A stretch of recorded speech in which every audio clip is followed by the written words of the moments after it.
ನಮಸ್ಕಾರ ಫೋಕಸ್ 18 ಗೆ ಸ್ವಾಗತ ನಾನು ನವಿತಾ ಜೈನ್ ರಣಭೀಕರ ಕೊರೋನಾ 12 ರಾಜ್ಯಗಳಲ್ಲಿ ಇಳಿದಿದೆ ಹೇಗೆ ಡಬಲ್ ಮ್ಯೂಟೆಂಟ್ ವೈರಸ್ ಕರ್ನಾಟಕಕ್ಕೆ ಕಂಟಕವಾಯ್ತಾ 31 ರಾಜ್ಯ 12 ಸೀಕ್ರೆಟ್ ಕೊರೋನಾ ಮಹಾಸಮರ ಇದೇ ಹೊತ್ತಿನ ಫೋಕಸ್ 18 ಕೊರೋನಾ 12 ರಹಸ್ಯಗಳು ರಣಭೀಕರ ಕೊರೋನಾ 12 ರಾಜ್ಯಗಳಲ್ಲಿ ಇಳಿದಿದೆ ಹೇಗೆ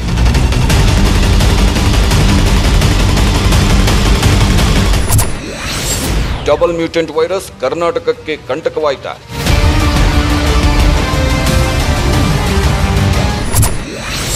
29 ರಾಜ್ಯ 12 ಸೀಕ್ರೆಟ್ ಕೊರೋನಾ ಮಹಾಸಮರ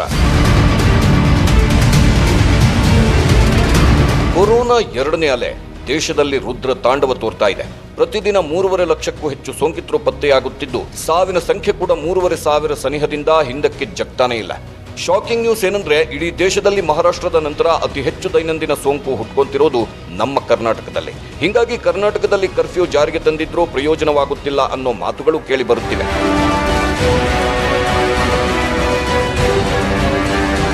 ಹಾಗಾದ್ರೆ ಕರ್ನಾಟಕದಲ್ಲಿ ಕೊರೋನಾ ಅದ್ಯಾಕೆ ಕಂಟ್ರೋಲ್ಗೆ ಸಿಗ್ತಾ ಇಲ್ಲ? ಇಲ್ಲಿ ಕೊರೋನಾ ಬ್ರೇಕ್ ಫೇಲ್ ಆಗೋಕೆ ಏನು ಕಾರಣ? ಕರ್ನಾಟಕದಲ್ಲಿ ವೈರಸ್ ವಿಸ್ಫೋಟವಾಗುತ್ತಿದ್ರು ಆ 12 ರಾಜ್ಯಗಳಲ್ಲಿ ಮಾತ್ರ ಕೊರೋನಾ ನಿಯಂತ್ರಣಕ್ಕೆ ಬಂದಿದ್ದು ಹೇಗೆ? ಅಷ್ಟಕ್ಕೂ ಯಾವುವು ಆ 12 ರಾಜ್ಯಗಳು ಅನ್ನೋದನ್ನ ಎಳೆಯಾಗಿ ಬಿಚ್ಚಿಡ್ತೀವಿ. ಆದ್ರೆ ಅದಕ್ಕಿಂತ ಮೊದಲು ಕರ್ನಾಟಕದಲ್ಲಿ ಕೊರೋನಾ ರಣಕೇಕೆ ಹಾಕ್ತಿರೋದಕ್ಕೆ ಕಾರಣ ಏನು ಅನ್ನೋದನ್ನ ತೋರಿಸ್ತೀವಿ ನೋಡಿ.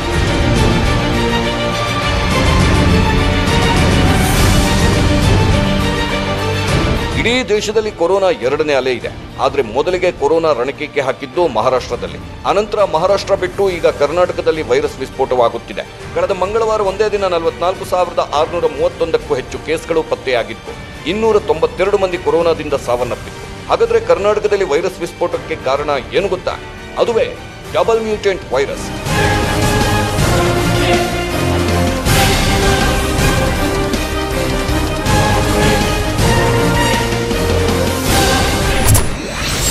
ಕರುನಾಡಿಗೆ ರೂಪಾಂತರಿ ಕಂಟಕ.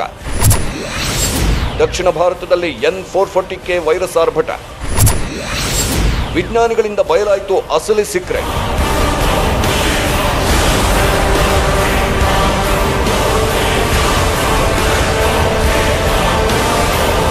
ಹೌದು, ಕರ್ನಾಟಕ ಸೇರಿದಂತೆ ದಕ್ಷಿಣ ಭಾರತದ ರಾಜ್ಯಗಳಲ್ಲಿ ಇದೀಗ ಡಬಲ್ ಮ್ಯೂಟೆಂಟ್ ಮತ್ತು ಬ್ರಿಟನ್ ರೂಪಾಂತರಿ ಕೊರೋನಾ ತಳಿಯ ಹಾವಳಿ ಹೆಚ್ಚಾಗಿದೆ ಎಂದು ವಿಜ್ಞಾನಿಗಳ ತಂಡ ಹೇಳಿದೆ. ಹೈದರಾಬಾದ್ನಲ್ಲಿರುವ Centre for Cellular and Molecular Biology ವಿಜ್ಞಾನಿಗಳ ಪ್ರಕಾರ ಈ ವರ್ಷಾರಂಭದಲ್ಲಿ ದಕ್ಷಿಣ ರಾಜ್ಯಗಳಲ್ಲಿ ಇತರೆ ಮಾದರಿ ವೈರಸ್ಗೆ ಹೋಲಿಸಿದರೆ N440K ವೈರಸ್ ತಳಿ ಹೆಚ್ಚಾಗಿ ಹಬ್ಬುತ್ತಿರುವುದು ಕಂಡುಬಂದಿತ್ತು. ಆದರೆ ಇತ್ತೀಚಿನ ದಿನಗಳಲ್ಲಿ N440K ವೈರಸ್ ಜಾಗವನ್ನ B.1.617 ಮಾದರಿಯ ರೂಪಾಂತರಿ ತಳಿ ಮತ್ತು ಬ್ರಿಟನ್ ರೂಪಾಂತರಿ ತಳಿ ಹೆಚ್ಚಾಗಿ ಆಕ್ರಮಿಸಿಕೊಂಡಿದ್ದಂತೆ ಮೊದಲ ಅಲೆ ಮತ್ತು ಮೊದಲ ಅಲೆಯ ನಂತರದಲ್ಲಿ N440K ಹೆಚ್ಚಿನ ಪ್ರಭಾವ ಹೊಂದಿತ್ತು.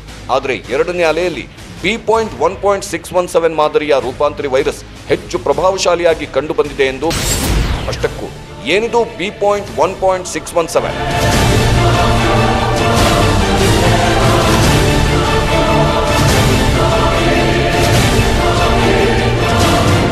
ಸಾರ್ಸ್ ಕೋವಿಡ್-2ನ B.1.617 ರೂಪಾಂತರಿ ವೈರಸ್ E484Q ಮತ್ತು L452R ಅನ್ನೋ 2 ರೂಪಾಂತರಿಗಳನ್ನು ಹೊಂದಿದೆ. ಈ 2 ರೂಪಾಂತರಿಗಳು ಪ್ರತ್ಯೇಕವಾಗಿ ಇತರೆ ಅನೇಕ ಕೊರೋನಾ ವೈರಸ್ ಪ್ರಭೇದಗಳಲ್ಲಿ ಕಂಡುಬರುತ್ತವೆ. ಆದರೆ ಅವು ಭಾರತದಲ್ಲಿ ಈಗ ಮೊದಲ ಬಾರಿಗೆ ಒಟ್ಟಿಗೆ ಪತ್ತೆಯಾಗಿವೆ. ಈ 2 ರೂಪಾಂತರಿಗಳು ವೈರಸ್ನ ಸ್ಪೈಕ್ ಪ್ರೋಟೀನ್ನಲ್ಲಿ ಕಂಡುಬರುತ್ತವೆ. ಸ್ಪೈಕ್ ಪ್ರೋಟೀನ್ ಅನ್ನೋ ವೈರಸ್ ಮನುಷ್ಯನ ಜೀವಕೋಶದ ಗ್ರಾಹಕಗಳೊಂದಿಗೆ ಬಂಧಿಸಲು ಸಹಾಯ ಮಾಡುತ್ತೆ ಮತ್ತು ಅತಿಥೇಯ ಕೋಶಕ್ಕೆ ಪ್ರವೇಶ ಪಡೆಯುತ್ತೆ. E484Q ರೂಪಾಂತರಿಯು E484Kಗೆ ಹೋಲುತ್ತೆ. ಇದು ಬ್ರಿಟನ್ನಲ್ಲಿ ಮತ್ತು ದಕ್ಷಿಣ ಆಫ್ರಿಕಾದ ಕೊರೋನಾ ವೈರಸ್ ರೂಪಾಂತರಿಗಳಲ್ಲಿ ಕಂಡುಬರುತ್ತೆ ಅಂತ ಹೇಳಲಾಗುತ್ತಿದೆ.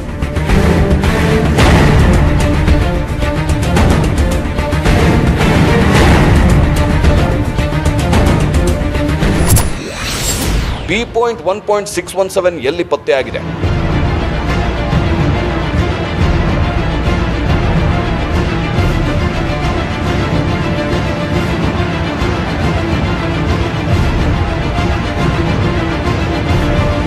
B.1.617 ರೂಪಾಂತರಿ ವೈರಸ್ ಎಲ್ಲೆಲ್ಲಿ ಪತ್ತೆಯಾಗಿದೆ, ಹೇಗೆಲ್ಲ ಹರಡುತ್ತಿದೆ? ಈ ಪ್ರಶ್ನೆ ಸಹಜವಾಗಿ ಎಲ್ಲರನ್ನ ಕಾಡುತ್ತೆ. ಸದ್ಯ ಲಭ್ಯವಿರೋ ಮಾಹಿತಿ ಪ್ರಕಾರ ಈ ಊಸುರುವಳ್ಳಿ ವೈರಸ್ ಮೊದಲ ಬಾರಿಗೆ ಮಹಾರಾಷ್ಟ್ರದಲ್ಲಿ ಪತ್ತೆಯಾಗಿತ್ತಂತೆ. ಕಳೆದ ಜನವರಿಯಲ್ಲಿ ಮಹಾರಾಷ್ಟ್ರದ ವಿವಿಧ ಜಿಲ್ಲೆಗಳಿಂದ 19 ಮಾದರಿಗಳನ್ನು ಸಂಗ್ರಹಿಸಿದ್ದು, ಈ ಪೈಕಿ 4 ಮಾದರಿಗಳಲ್ಲಿ B.1.617 ರೂಪಾಂತರಿ ಪತ್ತೆಯಾಗಿದೆ. ಹಾಗೆಯೇ ಫೆಬ್ರವರಿಯಲ್ಲಿ 18 ಜಿಲ್ಲೆಗಳಿಂದ 151 ಮಾದರಿ ಸಂಗ್ರಹಿಸಲಾಗಿತ್ತು. ಈ ಪೈಕಿ ಕನಿಷ್ಠ 16 ಜಿಲ್ಲೆಗಳಿಂದ ಸಂಗ್ರಹಿಸಿದ ಮಾದರಿಗಳಲ್ಲಿ ರೂಪಾಂತರಿ ವೈರಾಣು ಪತ್ತೆಯಾಗಿದೆ. ಮಾರ್ಚ್ ತಿಂಗಳಲ್ಲಿ ಸಂಗ್ರಹಿಸಿದ 94 ಮಾದರಿಗಳ ಪೈಕಿ 65 ಮಾದರಿಗಳಲ್ಲಿ ರೂಪಾಂತರಿ ಪತ್ತೆಯಾಗಿದೆ. ಅಷ್ಟೇ ಅಲ್ಲ, ಇಲ್ಲಿಯವರೆಗೆ ಅಮರಾವತಿ, ನಾಗ್ಪುರ್, ಅಕೋಲಾ, ವಾರ್ಧಾ, ಪುಣೆ, ಥಾಣೆ, ಔರಂಗಾಬಾದ್ ಮತ್ತು ಚಂದ್ರಾಪುರ್ ಜಿಲ್ಲೆಗಳಲ್ಲಿ B.1.617 ರೂಪಾಂತರಿ ವೈರಾಣು ಪತ್ತೆಯಾಗಿರುವುದಕ್ಕೆ ಪ್ರಬಲ ಪುರಾವೆಗಳಿವೆ. ಇತರೆ ಜಿಲ್ಲೆಗಳಿಂದ ಸಂಗ್ರಹಿಸಿದ ಮಾದರಿಗಳಲ್ಲಿ ಕೆಲವು ಮಾದರಿಗಳಲ್ಲಿ ಮಾತ್ರ ರೂಪಾಂತರಿ ವೈರಾಣು ಪತ್ತೆಯಾಗಿದೆ. ಸಾಕ್ಷ್ಯಾಧಾರಗಳು ಸಿಕ್ಕಿಲ್ಲ. ಇದಕ್ಕೆ ವೈಜ್ಞಾನಿಕ ಪುರಾವೆಗಳು ಸಿಗಬೇಕಾದ್ರೆ ಕ್ಲಿನಿಕಲ್ ಪರೀಕ್ಷೆಗಳ ಮಾಹಿತಿ ಜೊತೆಗೆ ಜಿನೋಮ್ ಸೀಕ್ವೆನ್ಸಿಂಗ್ ಡೇಟಾವನ್ನ ತಾಳೆ ಮಾಡಿ ನೋಡಬೇಕಾಗುತ್ತೆ. ವೈದ್ಯರು ಹೇಳೋ ಪ್ರಕಾರ ಈ ರೂಪಾಂತರಿ ವೈರಸ್ ಅತಿ ವೇಗವಾಗಿ ಹರಡುತ್ತಿದ್ದು ಹೆಚ್ಚು ಸಾಂಕ್ರಾಮಿಕವಾಗಿದೆ.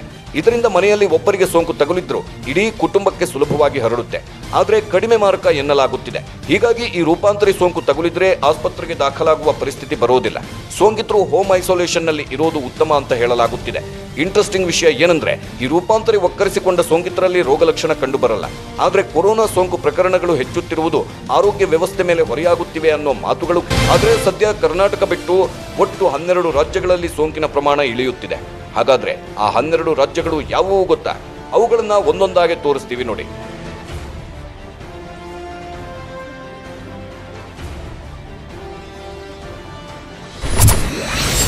ಮಹಾರಾಷ್ಟ್ರದಲ್ಲಿ ಕೊರೋನಾ ಕಂಟ್ರೋಲ್.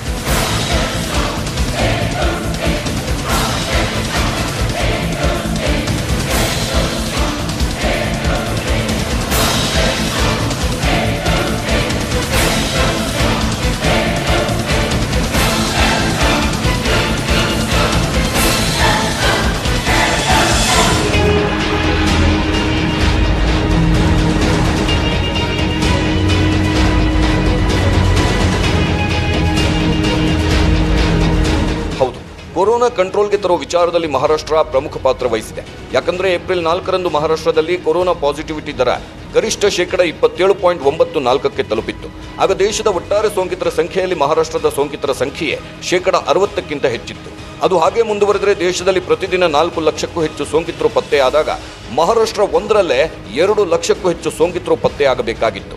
ಆದರೆ ಮಹಾರಾಷ್ಟ್ರ ಕೈಗೊಂಡ ಕರ್ಫ್ಯೂ, ಲಾಕ್ಡೌನ್ ನಂತಹ ದಿಟ್ಟ ಕ್ರಮಗಳಿಂದ ಮಹಾರಾಷ್ಟ್ರದಲ್ಲಿ ಸದ್ಯ ದೈನಂದಿನ ಸೋಂಕಿತರ ಸಂಖ್ಯೆ 62,000ಕ್ಕಿಂತ ಏರದಂತೆ ಕಡಿವಾಣ ಹಾಕಲಾಗಿದೆ.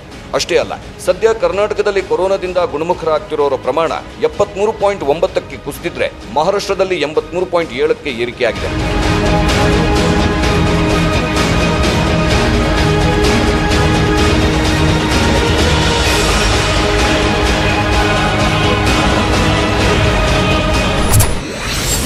ದೆಹಲಿಯಲ್ಲೂ ಸೋಂಕಿನ ಪ್ರಮಾಣ ಇಳಿಯುತ್ತಿದೆ.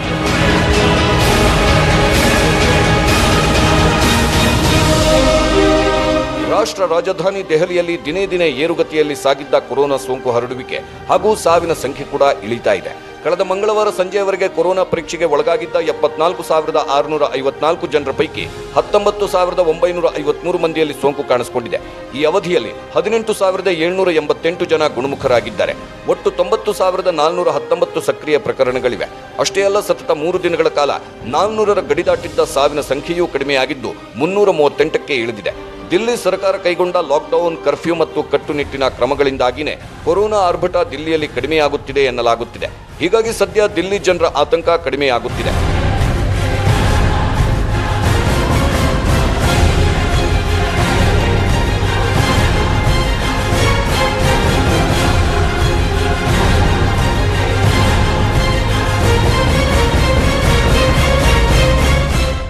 ಬರೀ ದಿಲ್ಲಿ, ಮಹಾರಾಷ್ಟ್ರವಷ್ಟೇ ಅಲ್ಲ, ಇನ್ನೂ 10 ರಾಜ್ಯಗಳಲ್ಲಿ ಕೊರೋನಾ ಸೋಂಕಿತರ ಸಂಖ್ಯೆ ಇಳಿತಾ ಇದೆ. ಹಾಗಾದ್ರೆ ಯಾವ್ಯಾವ ಆ ರಾಜ್ಯಗಳು, ಅಲ್ಲಿನ ಕೊರೋನಾ ಸಮರ ಹೇಗಿದೆ ಅನ್ನೋದನ್ನ ತೋರಿಸ್ತೀವಿ. ಆದ್ರೆ ಅದಕ್ಕಿಂತ ಮೊದಲು ಒಂದು ಸ್ಮಾಲ್ ಬ್ರೇಕ್. ದೇಶದಲ್ಲಿ ಸ್ವಲ್ಪ ಮಟ್ಟಿಗೆ ಕೊರೋನಾ ಸೋಂಕಿನ ಪ್ರಮಾಣ ಕಡಿಮೆಯಾಗಿದೆ, ಆದ್ರೆ ಸಾವಿನ ಪ್ರಮಾಣ ಮಾತ್ರ ಇಳಿತಾ ಇಲ್ಲ. ಅಷ್ಟೇ ಅಲ್ಲ, ದೇಶದಲ್ಲಿ ದಿನ 3.5 ಲಕ್ಷಕ್ಕೂ ಹೆಚ್ಚು ಸೋಂಕಿತರು ಪತ್ತೆಯಾಗ್ತಿದ್ದು 70% ಸೋಂಕಿತರು ಕೇವಲ 10 ರಾಜ್ಯಗಳಲ್ಲಿ ನಮೂದಾಗ್ತಾ ಇದೆ. ಅದರಲ್ಲಿ ನಮ್ಮ ಕರ್ನಾಟಕವೂ ಒಂದು. ಮತ್ತೊಂದು ಕಡೆ ಕಳೆದ 2 ದಿನಗಳಿಂದ ದೇಶದ 12 ರಾಜ್ಯಗಳಲ್ಲಿ ಗುಣಮುಖರಾಗ್ತಾ ಇರೋರ ಪ್ರಮಾಣ ಹೆಚ್ಚಾಗ್ತಾ ಇದ್ದು ನೆಮ್ಮದಿ ಮೂಡಿಸ್ತಾ ಇದೆ.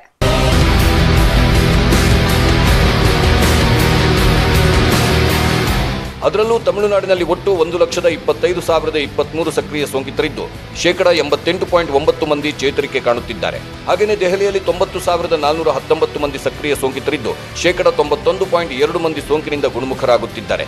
ಇನ್ನು ಆಂಧ್ರಪ್ರದೇಶದಲ್ಲಿ 1,59,597 ಆಕ್ಟಿವ್ ಕೇಸ್ಗಳಿದ್ದು 88.1% ಮಂದಿ ಚೇತರಿಸಿಕೊಳ್ಳುತ್ತಿದ್ದಾರೆ. ಇನ್ನು ಇತ್ತೀಚೆಗೆ ವಿಧಾನಸಭಾ ಚುನಾವಣೆ ನಡೆದ ಪಶ್ಚಿಮ ಬಂಗಾಳದಲ್ಲೂ ಕೊರೋನಾ ಕಂಟ್ರೋಲ್ನಲ್ಲಿದ್ದು 1,20,946 ಮಂದಿ ಸಕ್ರಿಯ ಸೋಂಕಿತರಿದ್ದಾರೆ. ಹಾಗೆಯೇ 84.9% ಮಂದಿ ಗುಣಮುಖರಾಗುತ್ತಿದ್ದಾರೆ. ಅದೇ ರೀತಿ ಛತ್ತೀಸ್ಗಢದಲ್ಲಿ 1,24,459 ಮಂದಿ ಸೋಂಕಿತರಿದ್ದು 82.3% ಪ್ರಮಾಣದ ಸೋಂಕಿತರು ಚೇತರಿಸಿಕೊಂಡಿದ್ದಾರೆ. ಇನ್ನು ಉತ್ತರ ಪ್ರದೇಶದಲ್ಲೂ ಕರ್ನಾಟಕದ ರೀತಿಯಲ್ಲಿ ಸೋಂಕಿತರ ಸಂಖ್ಯೆ ಮಿತಿಮೀರಿ ಏರ್ತಾ ಇದ್ರು ಆಕ್ಟಿವ್ ಕೇಸ್ಗಳ ಸಂಖ್ಯೆ 2,72,568 ಇದೆ. 79.1% ಚೇತರಿಕೆ ಪ್ರಮಾಣವನ್ನು ಹೊಂದಿದೆ. ಗುಜರಾತ್ನಲ್ಲೂ ಕೊರೋನಾಗೆ ಬ್ರೇಕ್.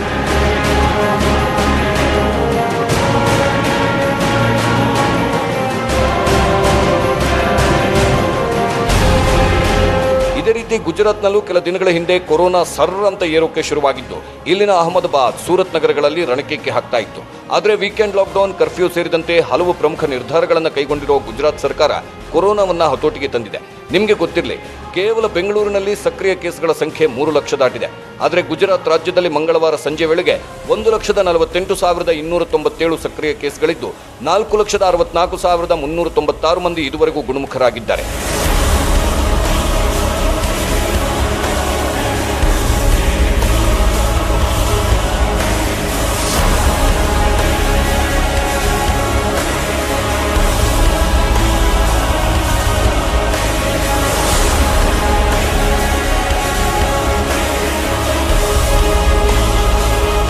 ಇನ್ನು ಛತ್ತೀಸ್ಗಢದಲ್ಲೂ ಮಂಗಳವಾರದ ಅಂತ್ಯಕ್ಕೆ ಒಟ್ಟು ಸೋಂಕಿತರ ಸಂಖ್ಯೆ 7,87,486 ಸಕ್ರಿಯ ಕೇಸ್ಗಳನ್ನು 1,24,459ಕ್ಕಿಂತ ಹೆಚ್ಚು ಏರದಂತೆ ಕಟ್ಟುನಿಟ್ಟಿನ ಕ್ರಮಗಳನ್ನು ಕೈಗೊಳ್ಳಲಾಗುತ್ತಿದೆ. ಇದೇ ರೀತಿ ಪುಟ್ಟ ರಾಜ್ಯ ಗೋವಾದಲ್ಲಿ ಸ್ಟ್ರಿಕ್ಟ್ ರೂಲ್ಸ್ ಜಾರಿಗೆ ತರಲಾಗಿದೆ.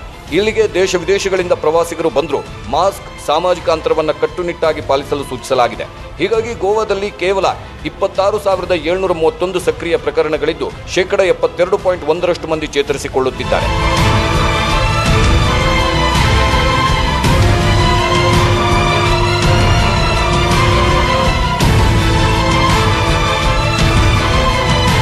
ಅಷ್ಟೇ ಅಲ್ಲ, ಮಧ್ಯಪ್ರದೇಶದಲ್ಲೂ ಕೊರೋನಾಗೆ ಕಡಿವಾಣ ಹಾಕಲಾಗಿದೆ. ಇಲ್ಲಿ ಸೋಂಕಿತರ ಸಂಖ್ಯೆ 6,12,666 ಸಕ್ರಿಯ ಸೋಂಕಿತರ ಸಂಖ್ಯೆ 86,639ಕ್ಕಿಂತ ಹೆಚ್ಚಿಗೆ ಏರದಂತೆ ನೋಡಿಕೊಳ್ಳಲಾಗಿದೆ. ಅಷ್ಟೇ ಅಲ್ಲ, ಸೋಂಕಿನಿಂದ ಗುಣಮುಖರಾಗುತ್ತಿರುವವರ ಪ್ರಮಾಣ ಕೂಡ 84.9ಕ್ಕೆ ಏರಿದೆ. ಇದೇ ರೀತಿ ಒಡಿಶಾ, ಪಂಜಾಬ್ನಲ್ಲೂ ಸಕ್ರಿಯ ಸೋಂಕಿತರ ಸಂಖ್ಯೆ ಏರ್ತಾ ಇದ್ರೂ ಗುಣಮುಖರಾಗುತ್ತಿರುವವರ ಸಂಖ್ಯೆ 83ಕ್ಕಿಂತ ಹೆಚ್ಚಿದೆ. ಹೀಗಾಗಿ ಈ 2 ರಾಜ್ಯಗಳಲ್ಲೂ ಸಕ್ರಿಯ ಸೋಂಕಿತರ ಸಂಖ್ಯೆ 80,000 ಕಟ್ಟಿಹಾಕಲಾಗುತ್ತಿದೆ.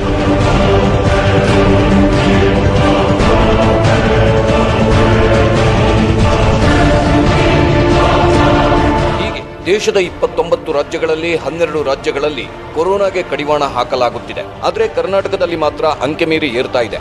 ಇದಕ್ಕೆ ಮ್ಯೂಟೆಂಟ್ ವೈರಸ್ ಅಂದ್ರೆ ವೈರಸ್ ರೂಪಾಂತರಗೊಂಡಿರೋದೇ ಪ್ರಮುಖ ಕಾರಣ ಎನ್ನಲಾಗುತ್ತಿದೆ. ಹೀಗಾಗಿ ಕರ್ನಾಟಕದಲ್ಲಿ ವೈರಸ್ ಕಂಟ್ರೋಲ್ಗೆ ಬರೋವರೆಗೂ ಕರ್ಫ್ಯೂವನ್ನು ಮತ್ತಷ್ಟು ಕಟ್ಟುನಿಟ್ಟಾಗಿ ಜಾರಿಗೆ ತರಬೇಕಾಗಿದೆ.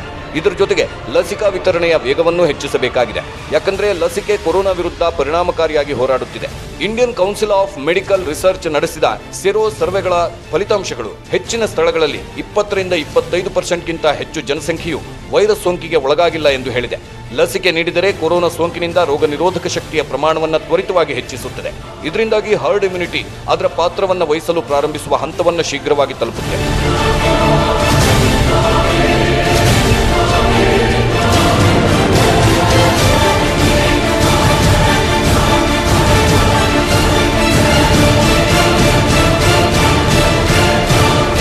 ಅದೇನೇ ಇದ್ರೂ ಸರ್ಕಾರ ಜಾರಿಗೆ ತರುವ ಕೊರೋನಾ ರೂಲ್ಸ್ ಅನ್ನು ಚಾಚೂ ತಪ್ಪದೆ ಪಾಲಿಸಿ. ಜೊತೆಗೆ ಮನೆಯಿಂದ ಹೊರಬರಬೇಕಾದ್ರೆ ಕಡ್ಡಾಯವಾಗಿ ಮಾಸ್ಕ್ ಧರಿಸಿ ಸಾಮಾಜಿಕ ಅಂತರವನ್ನ ಕಾಪಾಡಿಕೊಳ್ಳಿ. ಹಾಗೇನೆ ಆಗಿಂದಾಗೆ ಕೈಗಳನ್ನು ತೊಳೆದುಕೊಳ್ಳುವುದನ್ನ ಮರಿಬೇಡಿ.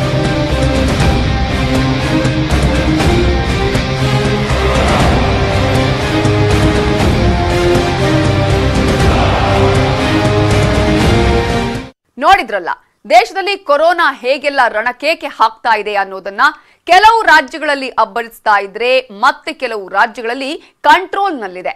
ಆದ್ರೆ ತಿಂಗಳಾಂತ್ಯದಲ್ಲಿ ಕೊರೋನಾ 2ನೇ ಅಲೆ ಪೀಕ್ಗೆ ಹೋಗೋ ಸಾಧ್ಯತೆನೂ ಇದೆ ಅಂತ ತಜ್ಞರು ಹೇಳ್ತಿದ್ದಾರೆ.